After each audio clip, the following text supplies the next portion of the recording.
Local news for Friday the 10th of November. An amalgamation debate will take place on Monday the 20th at the Carterton Events Centre, where speakers for and against the proposed Wairarapa amalgamation state their positions, reply to prepared questions and respond to written questions from the floor.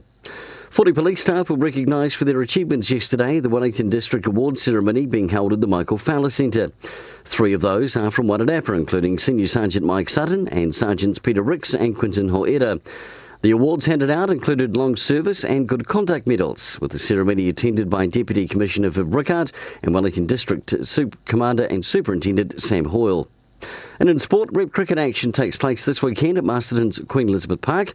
On the Oval, as Wairarapa take on Hawke's Bay, while in second grade cricket this weekend, Maristole boys play Carterton and Greytown Seconds take on Lansdowne 2. For local news and sport, I'm Brent Gare.